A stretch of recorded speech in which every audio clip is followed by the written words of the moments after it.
Bonjour Luce Bernard.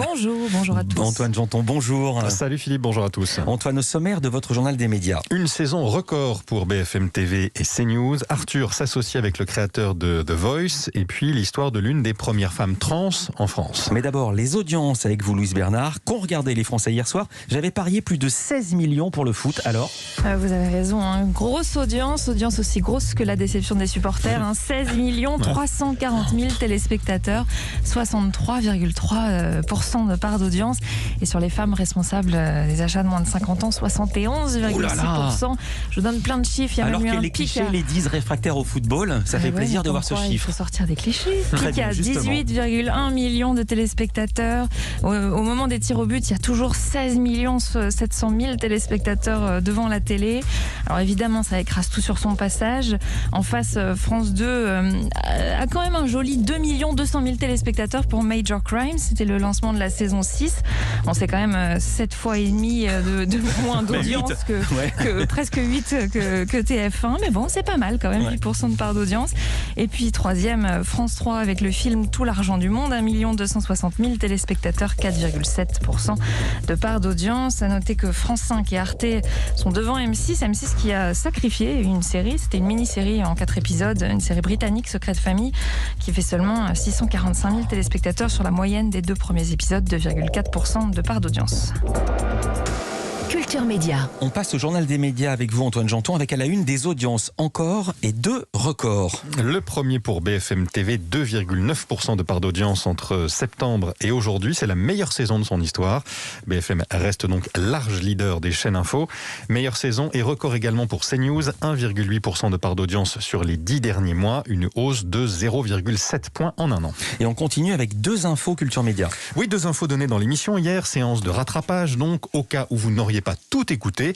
Première info, elle concerne le nouveau rendez-vous politique de France 2 la saison prochaine. Il s'appellera 20h22, 20-22, référence à 2022 et aux élections prévues l'an prochain. Un rendez-vous qui sera diffusé dans la foulée du journal de 20h. Mais il ne sera pas quotidien. À son lancement en septembre, sa périodicité reste encore à définir et de toute façon, elle sera évolutive. Au programme, des interviews et des sujets présentés de manière originale et attractive pour les jeunes. Ce sont les mots de sa présentatrice Anne-Sophie Lapix qui était votre invitée Philippe hier. Deuxième information Culture Média. Une information série, Jacques Weber va jouer dans la 2e saison d'En Thérapie, série d'Arte dont la première saison a très bien marché cette année. 1 350 000 téléspectateurs en moyenne. L'acteur incarnera l'un des patients, un PDG, avec des soucis, nous a-t-il dit. Il sera dirigé par la réalisatrice Emmanuelle Berco. Agnès Jaoui et Arnaud Desplechin vont aussi réaliser quelques épisodes de cette nouvelle saison. Le duo Toledano-Nakache également, c'est lui qui a travaillé à l'adaptation de cette série israélienne. Et puis sur le web, il y a eu un carton absolu, plus de 40 millions de vues, il me semble. Ça doit être même plus maintenant, mais au moment où ils avaient communiqué les chiffres, je crois que ça s'envolait à plus de 40 millions. Gros succès. Et c'est toujours disponible sur arte.tv. Le focus programme du jour, c'est le documentaire Bambi de Sébastien Lifshitz, diffusé ce soir sur Canal+.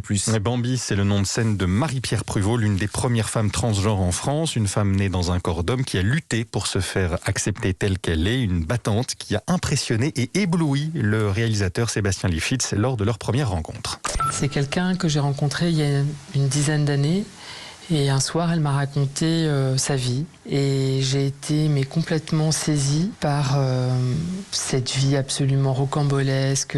Elle est passée quand même depuis sa naissance en 1935 par des époques à la fois très différentes et surtout beaucoup plus intolérantes, beaucoup plus hostiles à tout ce qu'elle était, à tout ce qu'elle revendiquait, notamment sa transidentité.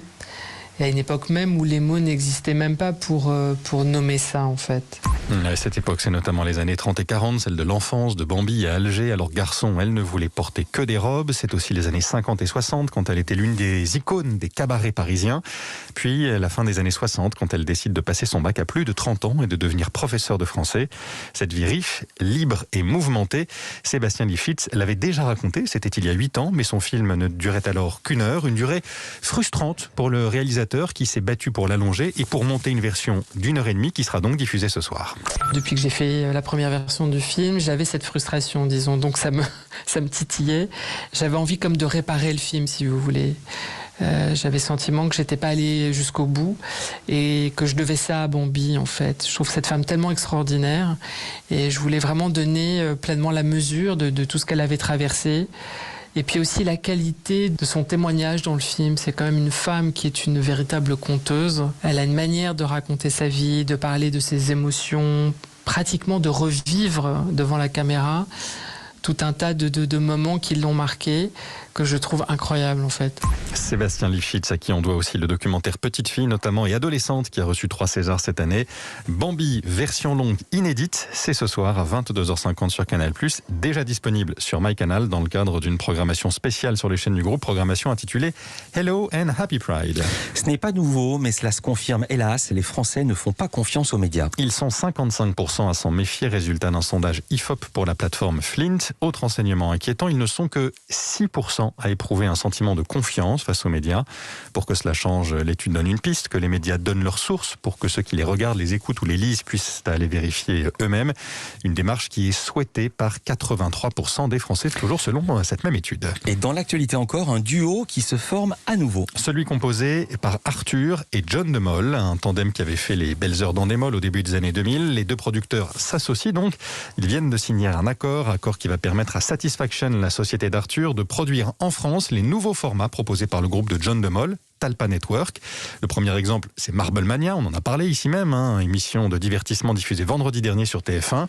Le deuxième pourrait être Avastar, un nouveau talent show. Par ailleurs, et sans lien avec Talpa, Arthur annonce préparer 2 séries, l'une sur Carlos Ghosn pour TF1, l'autre sur la disparition encore inexpliquée aujourd'hui du vol MH370. Il le dit ce matin au Figaro. Et puis une première en Europe pour terminer ce journal. Une alliance inédite entre médias au Danemark, télé, radio, presse, agence de presse. La quasi-totalité des médias danois se rassemblent pour négocier avec les géants du web.